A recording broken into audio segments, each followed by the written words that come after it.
పొంగులేటికి CM Revanth Reddy గట్టిగా shock ఇచ్చారు. మంత్రి పొంగులేటి కుటుంబానికి చెందిన రాఘవ కన్స్ట్రక్షన్ సహా పలువురిపై కేసు నమోదైంది. ప్రైవేటు యాజమాన్యానికి చెందిన భూములపై జేసీబీలు తీసుకెళ్లి కూల్చివేసినట్టు ఆరోపణలైతే ఉన్నాయి.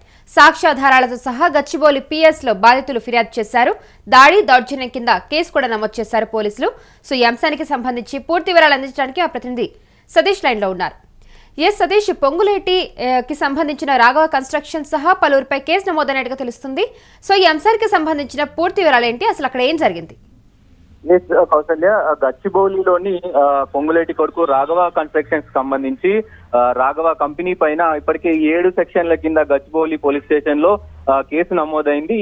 ఈ కేసుకు సంబంధించి పల్లవీష అనే మహిళ ఫిర్యాదు ఇచ్చిన మేరకు కేసునైతే బుక్ చేశారు. దీనిపైన ముఖ్యంగా దర్యాప్తు చేస్తా ఉన్నారు. సో దీనికి సంబంధించి ఇది ఏంటి అనేది వివరాలకు వెళ్తే, గండిపేట రెవెన్యూ మండలం పరిధిలోని వట్టి నాగులపల్లిలో భూ కబ్జాకు యత్నించారనేది ఒక ఆరోపణ అని చెప్తా ఉన్నారు. 70 మందితో బౌన్సర్లతో, అంటే 70 మంది బౌన్సర్లతో నెంబర్ ప్లేట్ లేని జేసీబీలతో వెళ్లి అక్కడ గోశాల పైన మొత్తం కబ్జా చేసే ప్రయత్నం చేశారు. గోశాల, అక్కడ ఉన్న ప్రహరీ గోడ కావచ్చు, అక్కడ ఉన్న ఫ్లాట్స్ కావచ్చు, మొత్తం కూడా అక్కడ రాత్రి మొత్తం దానిపైన దాడి చేసి మొత్తం జేసీబీలతో కూల్చేశారు అనేది దీంట్లో ఉన్న వాస్తవానికి జరిగింది అనేది తెలుస్తా ఉంది. సో మొత్తానికి దీనికి సంబంధించి ఇది అర్ధరాత్రి నవంబర్ 30 తారీఖు రోజు జరిగింది. సో అర్ధరాత్రి కావడంతో వార్తను కప్పిపుచ్చే ప్రయత్నం చేశారు. ప్రభుత్వంలో ఉన్నారు కాబట్టి దీన్ని కప్పిపుచ్చే ప్రయత్నం చేశారు అనేది ఒకవైపు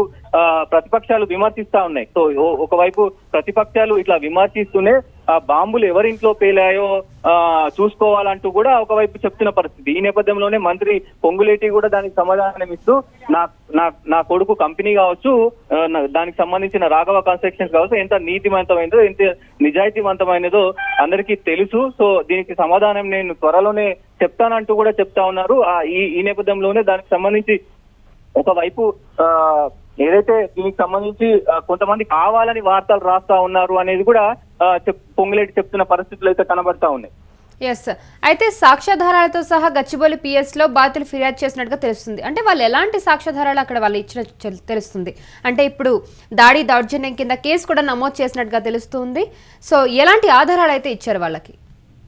దీనికి సంబంధించి ఇప్పటికే కేసు నమోదైంది, 7 సెక్షన్ల కింద నమోదైంది. దీంతో పాటు 70 మంది ఉన్నారనేది తెలుస్తా ఉంది. ఆ రాఘవ కన్స్ట్రక్షన్స్ తో పాటు ఒక 7 పైన కూడా దీనిపైన కేసు నమోదైంది. పోలీసులు అయితే దర్యాప్తు చేస్తా ఉన్నారు. సో ఇది అంటే ప్రభుత్వం వాళ్ళది ఉంది కాబట్టి మరి ప్రభుత్వం సంబంధించి కావాలనే మభ్యపెట్టే ప్రయత్నం చేస్తున్నారా, లేకపోతే నిజంగా జరిగిందా అనేది ఇంకా తెలియాల్సిన అవసరం అయితే ఉంది. సో ఈ కేసు మీద రాజకీయ ప్రభావం కూడా ఏమైనా ఉంటుందంటారా? డెఫినెట్ గా, అంటే ప్రభుత్వం ఉంది, మరి రేవంత్ రెడ్డి గారు అంటే మంత్రులకు ఇటు బీఆర్ఎస్ కావచ్చు, అటు బీజేపీ కావచ్చు, అప్పుడప్పుడు చెప్తా ఉంటారు, ఇట్లా ఆరోపణలు అయితే చేస్తా ఉంటారు. కావాలని రేవంత్ రెడ్డి గారు ఎవరైతే కొంచెం ఎదుగుతారో వాళ్ళ పైన ఇది చేస్తా ఉంటారు. సో ఈ నేపథ్యంలోనే ఇలాంటి ప్రకంపనలు సృష్టిస్తున్నారు. రేవంత్ రెడ్డి ఇది బ్యాక్ ఎండ్ లో దీనికి సంబంధించి చేస్తున్నారు అనేది కూడా ఒక ఆరోపణ అయితే ఉంది. ఒకవేళ దాడి చేశారు, దౌర్జన్యం చేశారు అని రుజువు అయితే గనక ఎలాంటి చర్యలు తీసుకునే అవకాశం ఉంది? డెఫినెట్ గా పోలీసులు అయితే ఇన్వెస్టిగేషన్ చేస్తున్నారు. పూర్తి స్థాయిలో గచ్చిబౌలికి సంబంధించిన పోలీసులంతా కూడా దీనికి సంబంధించి పూర్తి డీటెయిల్స్ ఆమె దగ్గర సేకరించారు. సో అక్కడికి వెళ్ళి మొత్తం ఇన్వెస్టిగేషన్ చేసి సో త్వరలోనే పూర్తి వివరాలు కూడా వెల్లడిస్తాము. సో దీంట్లో ఎవరున్నా, మంత్రులున్నా, ఎవరున్నా సరే, ఎమ్మెల్యేలు ఉన్నా, ఎవరున్నా కానీ మేము చర్యలు తీసుకుంటామనే పోలీసులు చెప్తున్న పరిస్థితి అయితే కనబడతా ఉన్నాయి. Right Satish, thank you for the information. మంత్రి పొంగులేటి కుటుంబానికి చెందిన రాఘవ కన్స్ట్రక్షన్ సహా పలువురిపై కేసు అయితే నమోదైంది. ప్రైవేటు యాజమాన్యానికి చెందిన భూములపై జేసీబీలు తీసుకెళ్లి కూల్చివేసినట్టు ఆరోపణలు ఉన్నాయి. సాక్ష్యాధారాలతో సహా గచ్చిబౌలి పిఎస్ లో బాధితులు ఫిర్యాదు చేశారు.